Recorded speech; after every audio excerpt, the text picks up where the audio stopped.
Bienvenidos al único podcast donde te prometemos que abrir el corazón no es solo una metáfora, sino una invitación a aprender.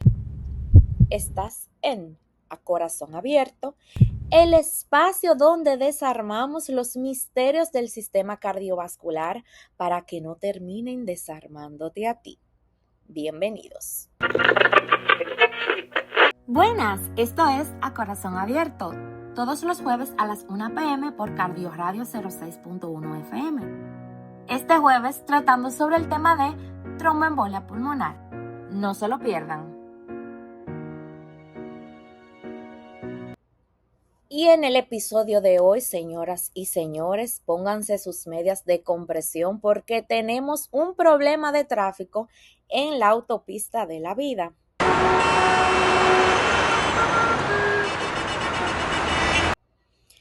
Hablamos nada más y nada menos que de la terrible tromboembolia pulmonar, o, para reconocerla de manera más fácil, ese coágulo que decidió hacer turismo y se quedó atascado en el peor lugar. Hoy, con la seriedad de un cirujano, pero con el humor de un paciente recién dado de alta, desentrañaremos el peligro de la tromboembolia pulmonar.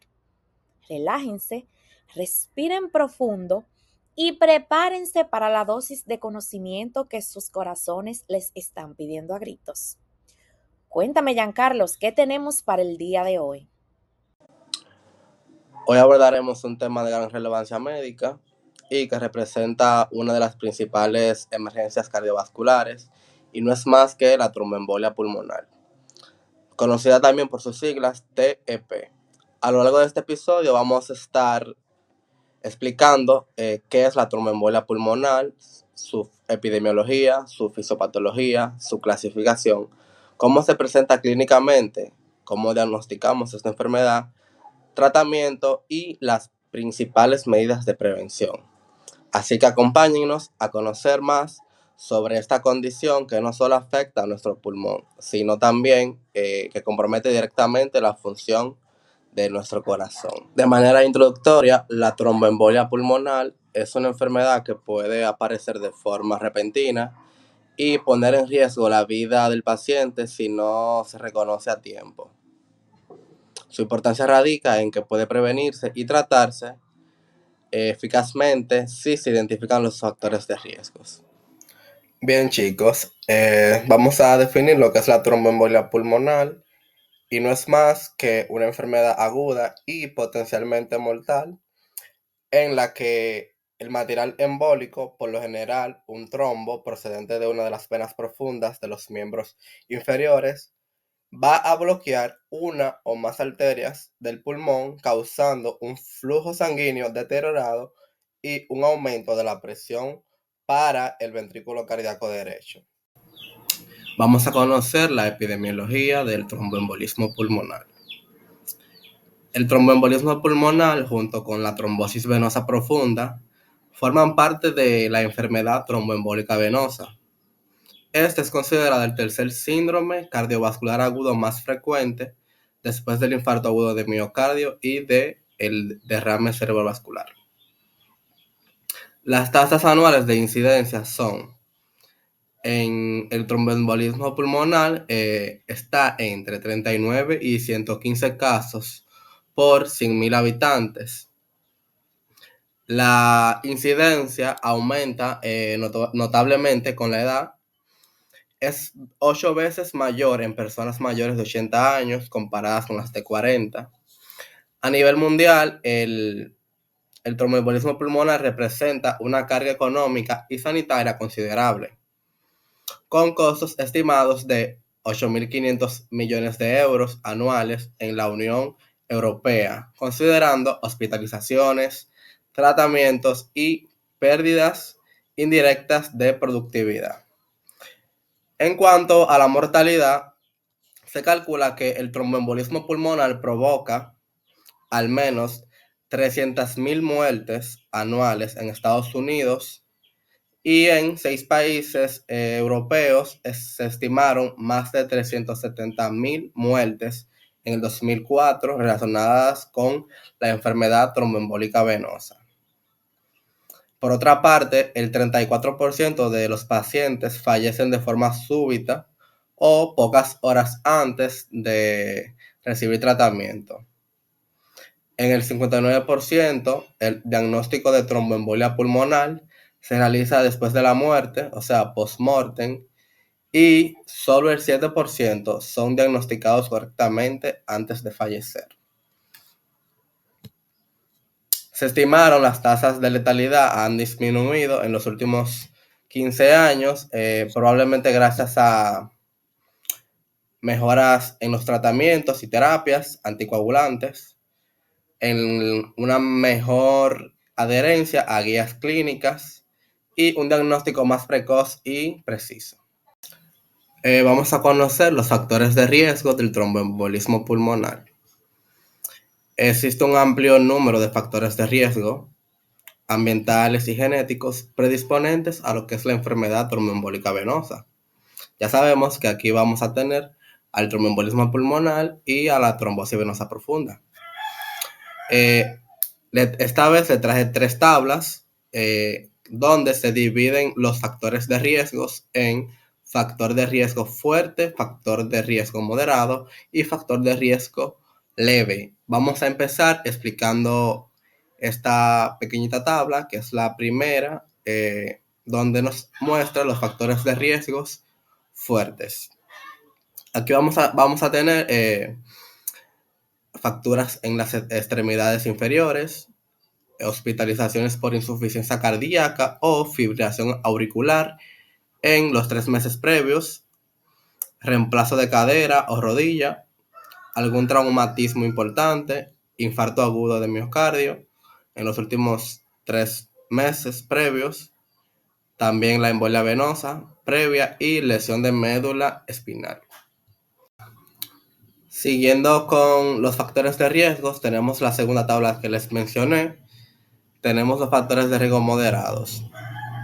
Aquí va a entrar lo que es la cirugía artroscópica de rodilla, enfermedades autoinmunitarias, transfusión de sangre, vías venosas centrales, catéteres y electrodos intravenosos, quimioterapia, insuficiencia cardíaca congestiva o respiratoria, agentes estimuladores de eritropoyesis, la terapia de reemplazo hormonal, también la fertilización in vitro, algunos anticonceptivos orales, infección, específicamente neumonía, infección del tracto urinario y VIH.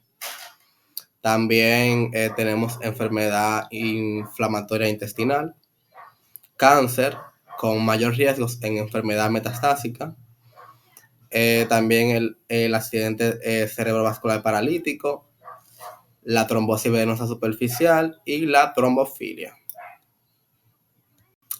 Para concluir con los factores de riesgo, tenemos la tercera tabla con los factores de riesgos leves.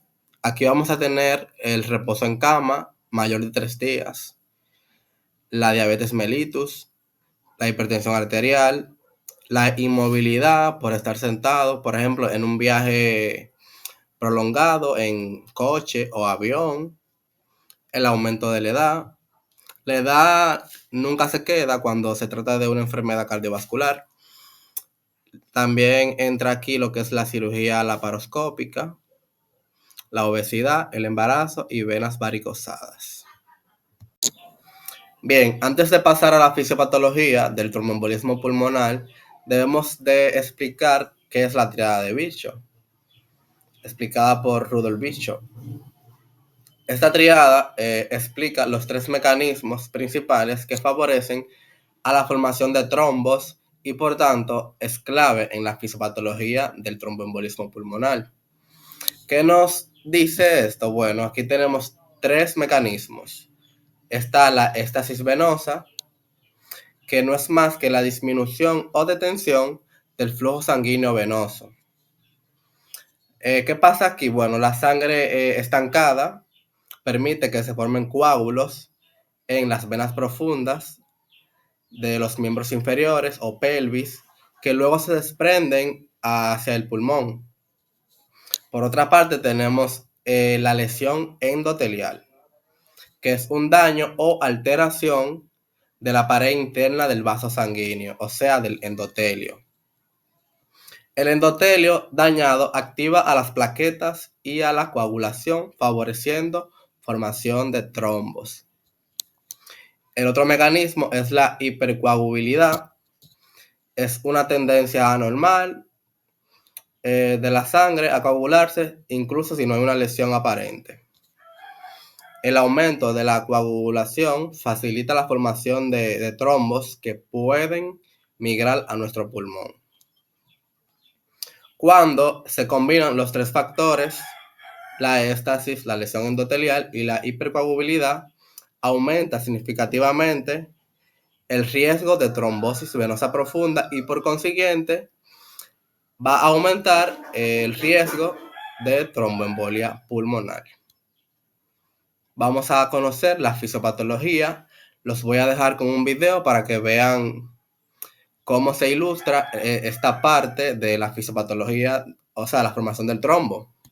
Este es el video que les mencioné en la diapositiva pasada, que nos muestra cómo el trombo viaja por toda la circulación venosa y llega a lo que es el pulmón.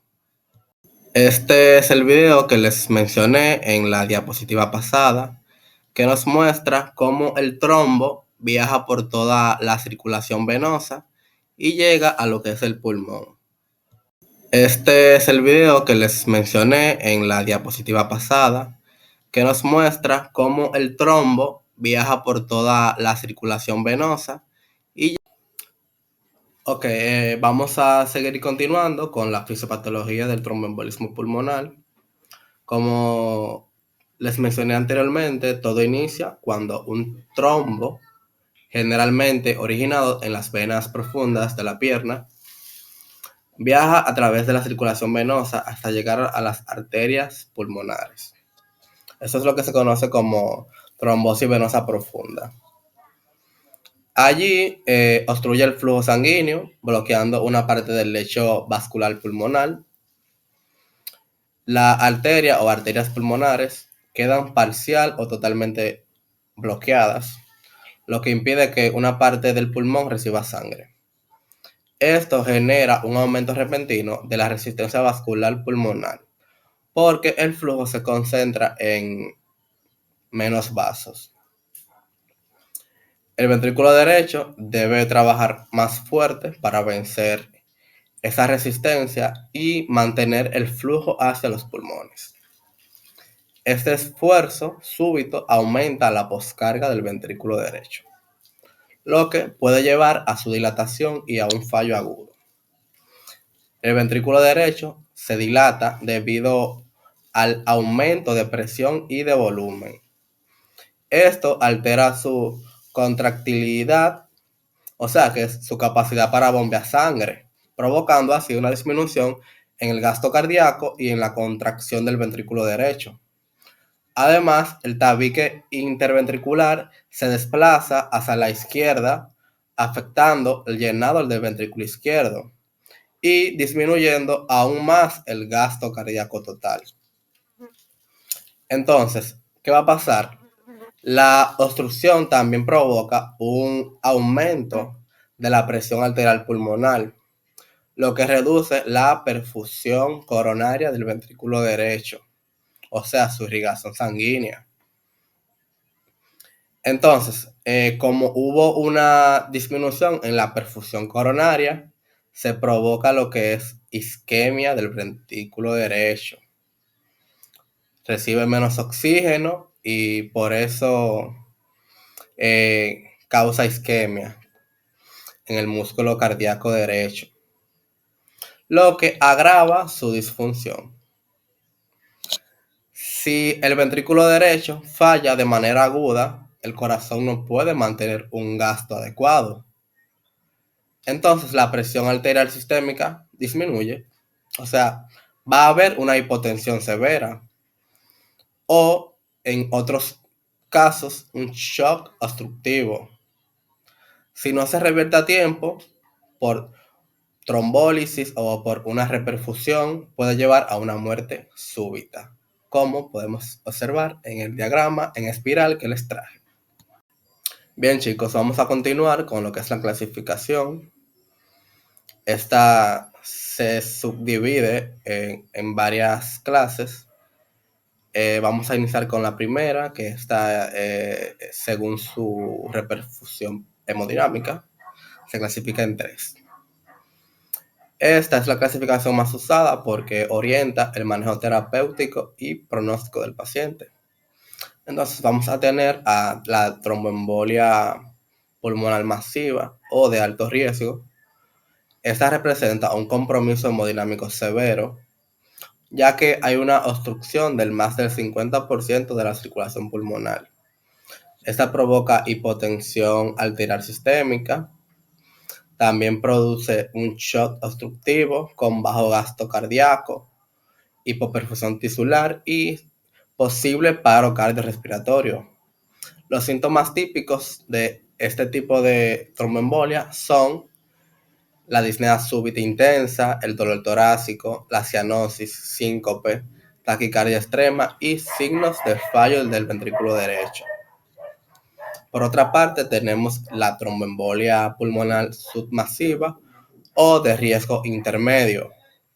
Aquí no hay hipotensión, pero sí hay disfunción del ventrículo derecho, evidenciada por, en el ecocardiograma se va a mostrar una dilatación o hipocinesia del ventrículo derecho, una elevación de los biomarcadores, dígase BNP o troponina, un riesgo moderado del deterioro hemodinámico. Los síntomas que va a presentar este tipo son la disnea moderada, taquicardia, leve hipoxemia, dolor torácico pleurítico. Y tenemos también la tromboembolia pulmonar no masiva o de bajo riesgo. Esta afecta arterias segmentarias o subsegmentarias. Aquí no van a haber alteraciones hemodinámicas ni disfunción ventricular. Los síntomas serán leves o incluso no van a mostrar síntomas. O sea, que sería asintomática. Esta es frecuente en pacientes ambulatorios. Bien, vamos a seguir con la clasificación según el origen del émbolo, ya que no todos los émbolos son coágulos de sangre. Algunos pueden ser grasa, aire o incluso líquido amniótico. Tenemos el émbolo trombótico, causado por un trombo que se origina en el 90% de los casos en las venas profundas de la pierna o pelvis. Los factores predisponentes serían la inmovilización prolongada, cirugías mayores, cáncer, embarazo, anticonceptivos, trauma, obesidad y trombofilias. También esta es la variante clásica de tromboembolia pulmonar. Tenemos los émbolos grasos. Estos son fragmentos de grasa medular que entran a la circulación tras fracturas de huesos largos, como el fémur o la pelvis, o alguna cirugía ortopédica. Su síndrome clínico presentará disnea, taquicardia, petequias y alteración neurológica. Ocurre generalmente entre 24 y 72 horas después del trauma.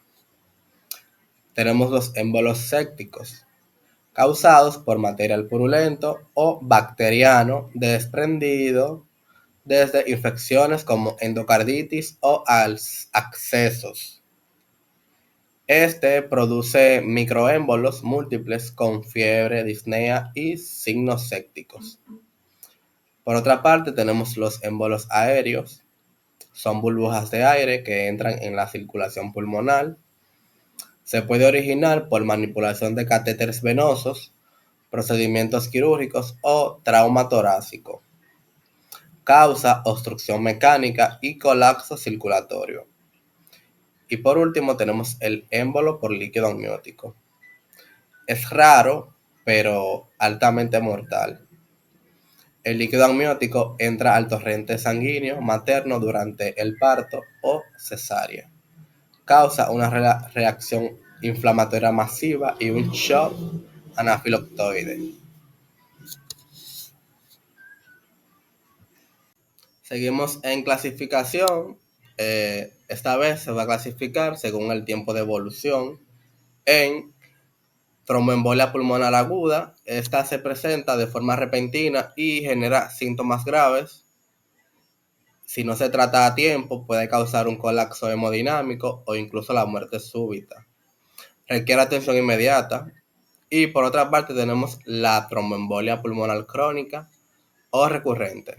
Esto ocurre por episodios repentinos de microémbolos pulmonares.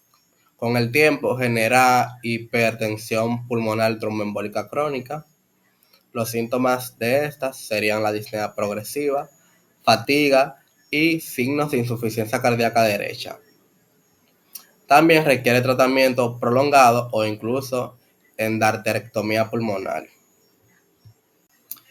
Y por último tenemos la clasificación según su localización anatómica. Se va a clasificar en central. Aquí se verán afectadas arterias pulmonares principales o lobales. Se asocia a cuadros graves o masivos. Por otra parte, tenemos la periférica. Esta afecta a arterias segmentarias o subsegmentarias. Suele causar dolor pleurítico y hemoptisis, que es lo que se conoce como tos con sangre. Ok, chicos, es hora de que conozcamos las manifestaciones clínicas del tromboembolismo pulmonar. La tromboembolia pulmonar aguda presenta signos y síntomas clínicos inespecíficos, lo que dificulta su diagnóstico. Aún así, los síntomas más comunes que generan sospechas son la disnea, que es la dificultad para respirar, el dolor torácico, el presíncope o síncope, que es el desmayo. Tenemos la hemoptisis, que es lo que es la tos con sangre. También vamos a tener lo que es la inestabilidad hemodinámica. Y no es más que una manifestación rara, pero grave, que indica una tromboembolia pulmonar central o masiva con reserva hemodinámica reducida. El síncope puede acompañarla y suele asociarse con disfunción del ventrículo derecho. Algunos estudios recientes muestran que la tromboembolia pulmonar puede estar presente hasta en un 17% de los pacientes con síncope, incluso si existe otra causa aparente. En cuanto a las presentaciones clínicas variables, vamos a tener las de índoles asintomática, ya que en algunos casos la tromboembolia pulmonar se descubre de manera incidental durante estudios por otras enfermedades. Tenemos el dolor torácico. Es frecuente y suele deberse a irritación pleural por infarto pulmonar distal. En la tromboembolia pulmonar central puede parecer un dolor anginoso, reflejando isquemia del ventrículo derecho, lo que requiere una diferenciación del síndrome coronario agudo o la disección aórtica. Por otra parte, tenemos la disnea, que en la tromboembolia pulmonar central se manifiesta como una disnea aguda y grave. Y en tromboembolia pulmonar periférica se manifiesta como una disnea leve y transitoria. En pacientes con enfermedad pulmonar o cardíaca previa, el empeoramiento de la disnea puede ser el único signo.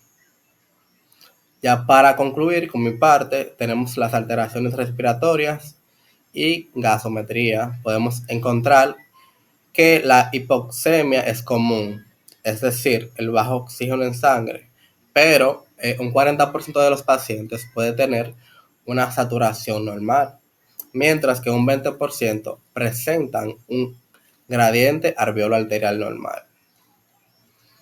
También es frecuente la hipocapnia, que es un bajo nivel de CO2.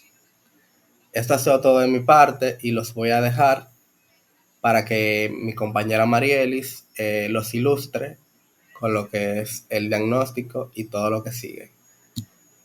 Bien, dentro de los hallazgos en pruebas complementarias, en el caso de la radiografía de tórax, se suelen mostrar alteraciones inespecíficas, pero esta ayuda a descartar otras causas de disnea o dolor torácico. En el caso del electrocardiograma, se identificarán signos de sobrecarga del ventrículo derecho, como es el caso de inversión de ondas T, patrón QRMB1, patrón S1Q3T3, donde se describirá una onda S en la derivación 1 y una onda Q y una onda T invertida en la derivación 3. También bloqueo de rama derecha, sea completo o incompleto. En casos leves puede haber solo taquicardia sinusal, que está presente en el 40% de los casos, y también puede aparecer lo que son arritmias auriculares, en especial fibrilación auricular. En el caso de lo que es la valoración de probabilidad clínica pretest, nosotros vamos a saber que esta es un paso esencial en el diagnóstico de la tromboembolia pulmonar, ya que permite estimar la probabilidad de que un paciente realmente tenga una embolia pulmonar antes de realizar pruebas de imagen o de laboratorio. Esta se basa en combinar los síntomas, hallazgos clínicos y factores predisponentes de enfermedad tromboembólica venosa. Y también permite la clasificación de los pacientes con sospecha de tromboembolia pulmonar en diferentes categorías de probabilidad clínica, dígase baja, intermedia o alta.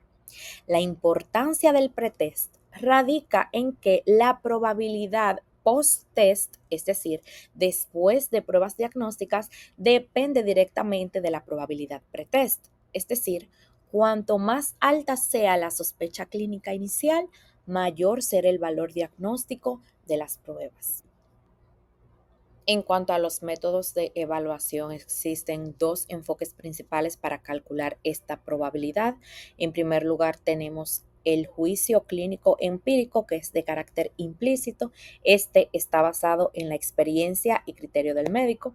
Incluye la interpretación de pruebas básicas como radiografía de tórax y electrocardiograma. Y en segundo lugar, tenemos las reglas de predicción clínica de carácter explícito. Estas están desarrolladas para objetivar y estandarizar la estimación. Las más utilizadas son regla de Wells y regla revisada de Ginebra. Ambas cuentan con versiones simplificadas validadas para su uso rutinario en la práctica clínica. En este cuadro podemos observar los criterios de Wells, donde las neoplasias activas tienen una puntuación de 1, las parálisis o yesos recientes tienen una puntuación de 1, las inmovilizaciones o cirugías mayores tienen una puntuación de 1, el dolor localizado a nivel de extremidades inferiores tienen una puntuación de 1, las asimetrías de perímetro mayor de 3 centímetros en el tobillo tienen una puntuación de 1, edemas con foveas en la pierna afectada tienen una puntuación de 1, las venas superficiales dilatadas tienen una puntuación de 1 y un diagnóstico alternativo probable tiene una puntuación de -2. Podemos decir que es de probabilidad alta cuando tengamos un valor mayor de 2 puntos, será de probabilidad mediana cuando sea de 1 a 2 puntos y constituirá una probabilidad baja cuando sea menor de 1 punto. En este otro cuadro podemos observar la regla revisada de probabilidad clínica de Ginebra. Podemos ver los factores y los puntos de decisión clínica tanto en su versión original como en la versión simplificada. Dentro de los factores tenemos que una tromboembolia pulmonar o una trombosis venosa profunda previa en la versión original tenía una puntuación de 3 y en la versión simplificada un valor de 1. En cuanto a la frecuencia cardíaca, de 75 a 94 latidos por minuto en la versión original se puntuaba con 3 y en la simplificada con 1, mayor o igual a 95 latidos por minuto en la versión original se puntuaba con 5 y en la versión simplificada con 2. Cirugías o fracturas en el último mes en la versión original se puntuaba con 2 puntos y en la versión simplificada se puntúa con 1. La hemoptisis en la versión original se puntuaba con 2 y en la versión simplificada se puntúa con 1. Un cáncer activo en lo que es la versión original se puntuaba con 2 y en la versión simplificada se puntúa con 1. el dolor unilateral en extremidades inferiores en la versión original se puntuaba con 3 y en la versión simplificada se puntúa con 1. El dolor a la palpación venosa profunda de extremidades inferiores y edema unilateral en la versión original se puntuaba con 4 y en la versión simplificada se puntúa con 1. Una edad mayor de 65 años se puntuaba en la versión original con 1 y en la versión simplificada con 1 también. En cuanto a la puntuación de 3 niveles, en la versión original se consideraba baja cuando los valores iban de 0 a 3 y en la versión simplificada van de 0 a 1. Se considera de valor inmediato en la versión original cuando los valores van de 4 a 10 y en la versión simplificada cuando los valores van de 2 a 4. Y se consideraba alta en la versión original cuando los valores eran mayores o igual a 11, pero en la versión simplificada se considera alta cuando los valores están mayores o iguales a 5. En cuanto a la puntuación de 2 niveles, la tromboembolia pulmonar es improbable según la versión original cuando los valores van de 0 a 5 y en la versión simplificada cuando van de 0 a 2. Y es probable en la versión original cuando los valores son mayores a 6 y en la versión simplificada cuando son mayores o iguales a 3. Ambas escalas muestran un rendimiento diagnóstico similar, confirmado en estudios prospectivos. En cuanto al estudio del dímero D, a sabiendas que el dímero D es un producto de la degradación de la fibrina y que su concentración en sangre aumenta ante una trombosis aguda y que hay una activación simultánea de lo que es la coagulación y la fibrinólisis, debemos saber que tiene un alto valor predictivo negativo donde un resultado normal prácticamente excluye una tromboembolia pulmonar o una trombosis venosa profunda aguda y tiene un bajo valor predictivo positivo donde el valor alto no confirma el diagnóstico porque puede elevarse en muchas otras condiciones. Dentro de las situaciones que elevan el dímero D sin tromboembolia pulmonar podemos mencionar cáncer, hospitalización, enfermedades infecciosas o inflamatorias graves y el embarazo. Ahora estaremos hablando sobre las pruebas diagnósticas o estudios de imágenes que se realizan a la hora de diagnosticar la tromboembolia pulmonar. En primer lugar, tenemos lo que es la angiotomografía computarizada de tórax. Esta es la prueba de elección para visualizar la vasculatura pulmonar en sospecha de tromboembolia pulmonar. La angiotomografía computarizada multidetector permite ver hasta las arterias subsegmentarias. En su rendimiento diagnóstico, según el estudio PIOPET-2, tiene una sensibilidad del 83% y una especificidad del 96%. Una angiotomografía computarizada negativa es suficiente para excluir tromboembolia pulmonar en pacientes con probabilidad baja o intermedia. En cuanto a la gammagrafía pulmonar, esta es una prueba diagnóstica clásica que combina escáner de perfusión y ventilación y evalúa el flujo sanguíneo y el aire en los pulmones para detectar discordancias entre la ventilación normal y la perfusión reducida, indicativas de tromboembolia pulmonar. Las indicaciones están dirigidas a pacientes ambulatorios con baja probabilidad clínica, mujeres jóvenes o embarazadas, pacientes con alergia a medios de contraste o pacientes con insuficiencia renal grave. En caso de la arteriografía pulmonar, fue el método estándar durante décadas, pero hoy se usa raramente debido a su invasividad y debido a que la angiotomografía ofrece igual precisión.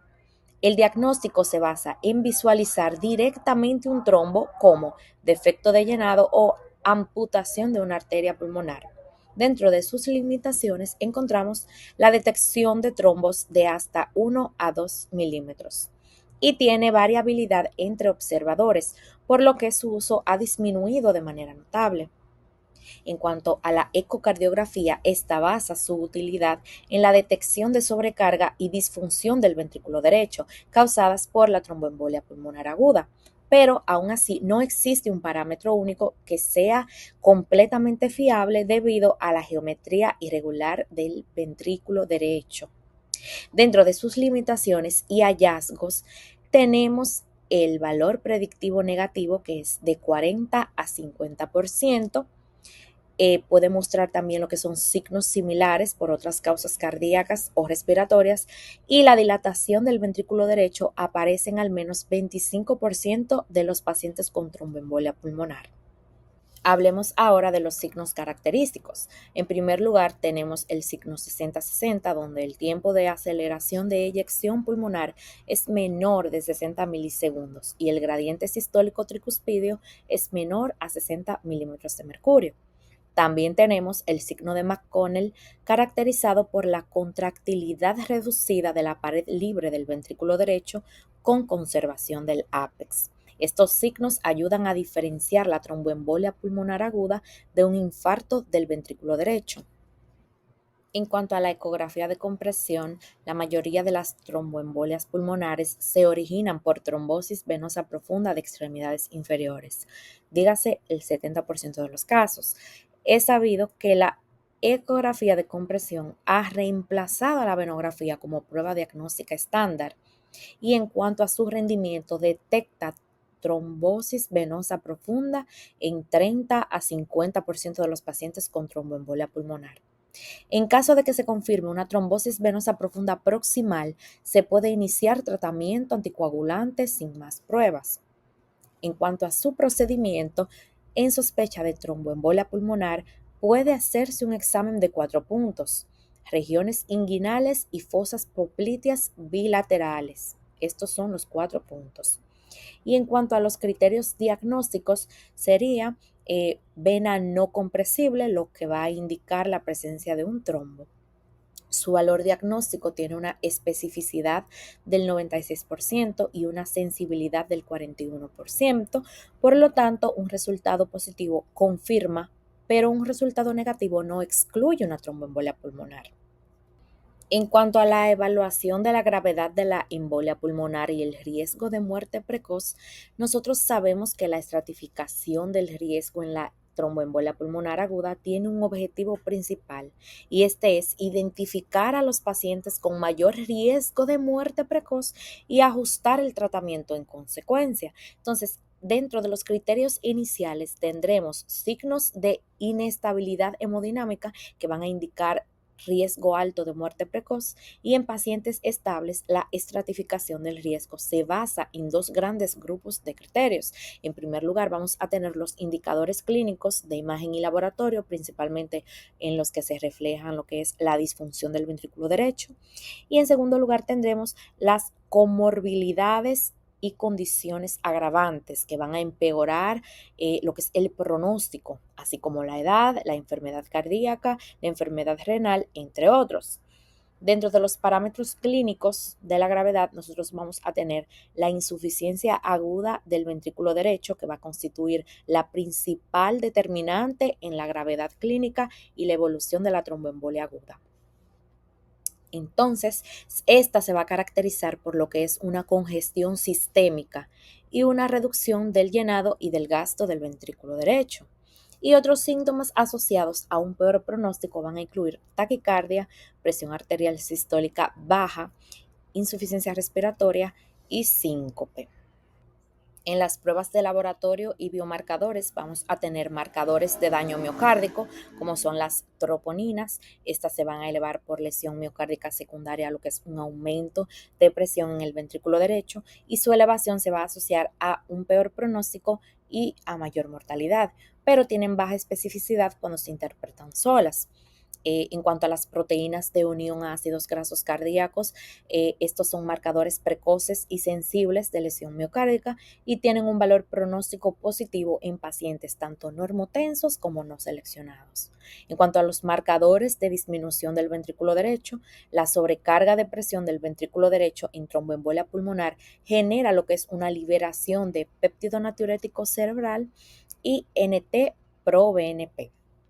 En otros marcadores o biomarcadores pronósticos se van a incluir el lactato, que va a indicar un desequilibrio entre el aporte y la demanda de oxígeno, la creatinina sérica elevada o filtrado glomerular reducido, que estos están asociados a una mayor mortalidad a 30 días y lo que reflejan es un daño renal agudo, y la copeptina, que no es más que un marcador indirecto de vasopresina que va a elevarse por estrés, hipotensión o bajo gasto cardíaco.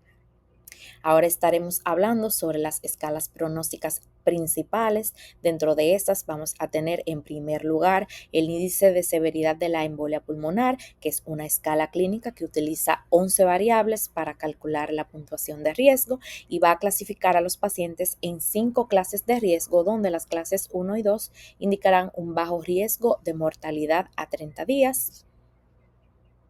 En segundo lugar, vamos a tener el índice de severidad de la embolia pulmonar simplificado, que es la versión preferida por su sencillez, ya que utiliza solo 6 variables. Y vamos a tener también la escala BOBA, que es una escala pronóstica diseñada para estratificar el riesgo de complicaciones relacionadas con tromboembolia pulmonar, como muerte, colapso hemodinámico o tromboembolia pulmonar recurrente no mortal, a 30 días en pacientes hemodinámicamente estables con tromboembolia pulmonar confirmada.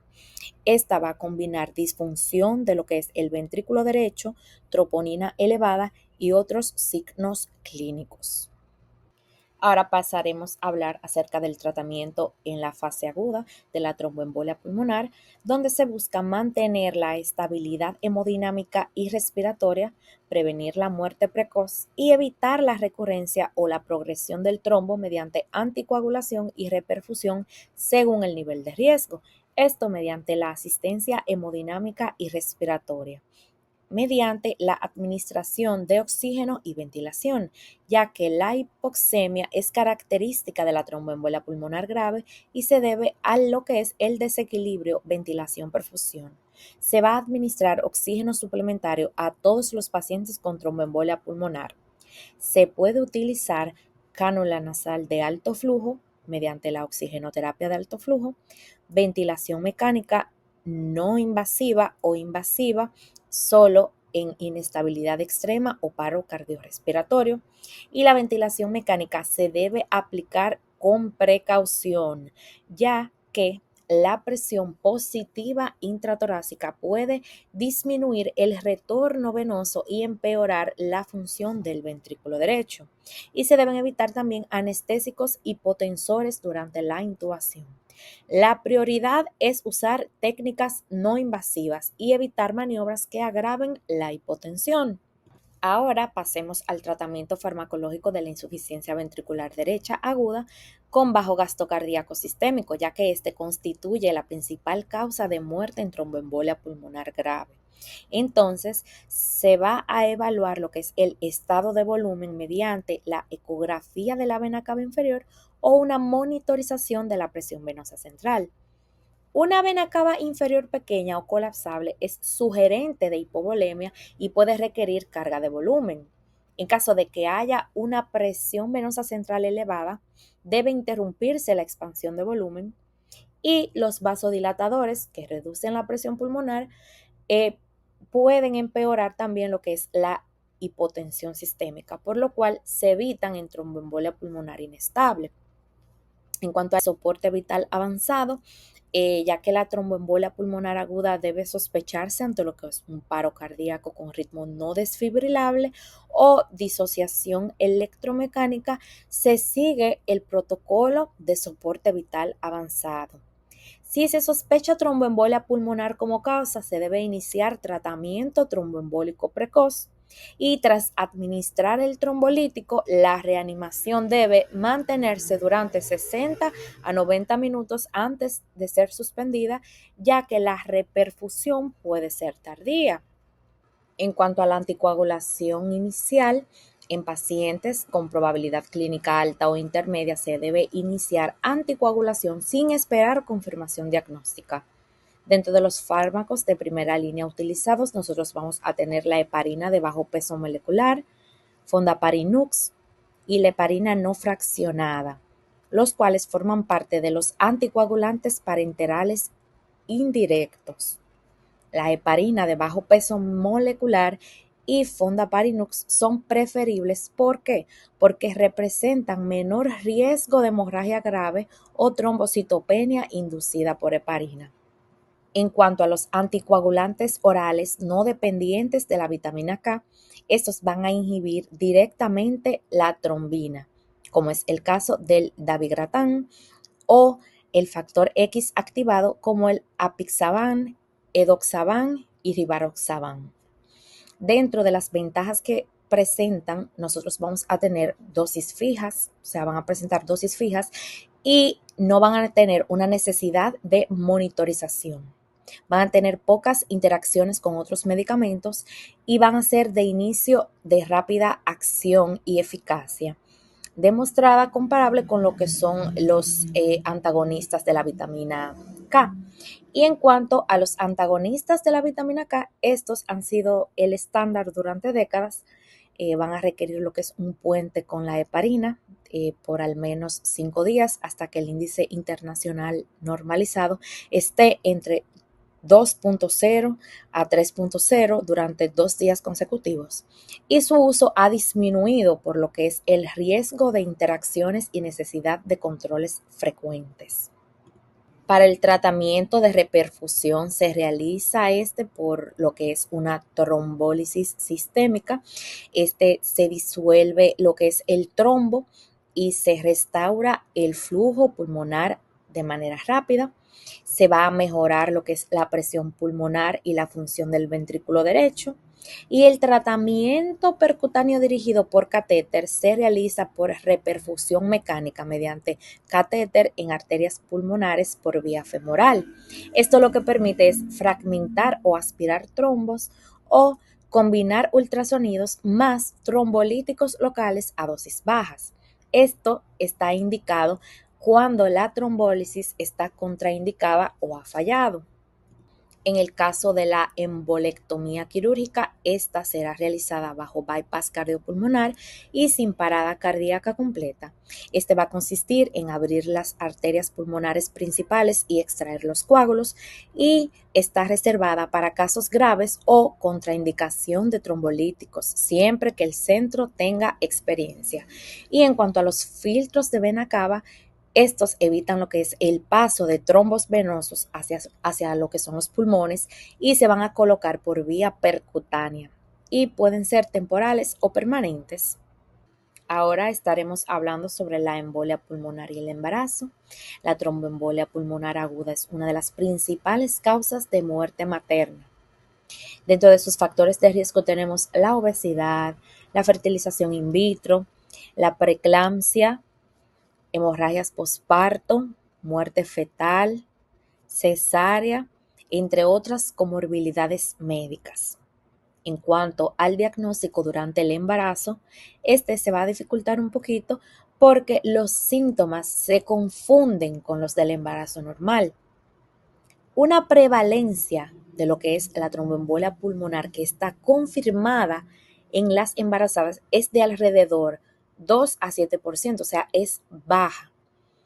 Y también el dímero D aumentará de manera fisiológica durante lo que es la gestación, sobre todo en lo que es el tercer trimestre, y esto va a reducir su utilidad para descartar la tromboembolia pulmonar.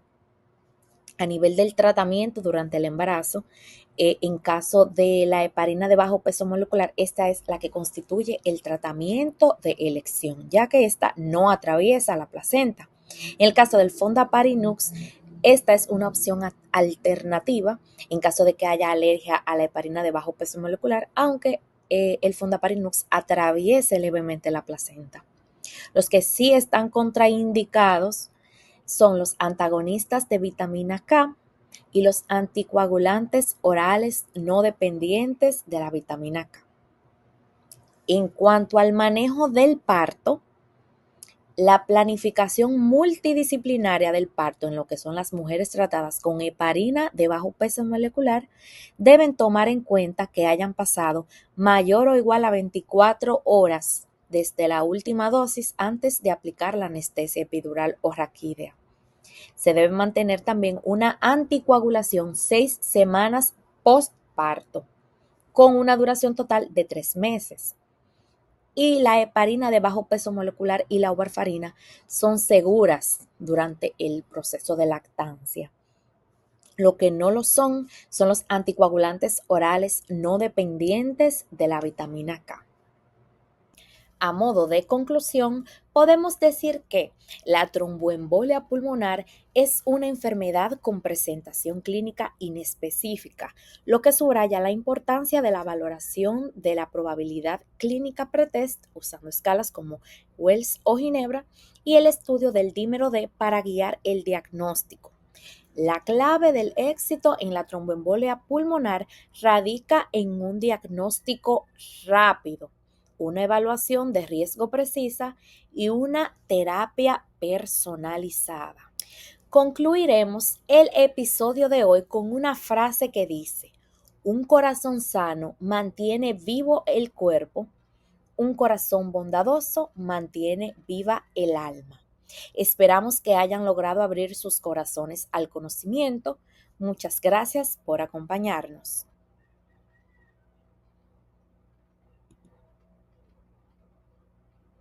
Les exhortamos a sintonizar su podcast de confianza cada jueves, donde se tratan temas de importancia tratados a corazón abierto.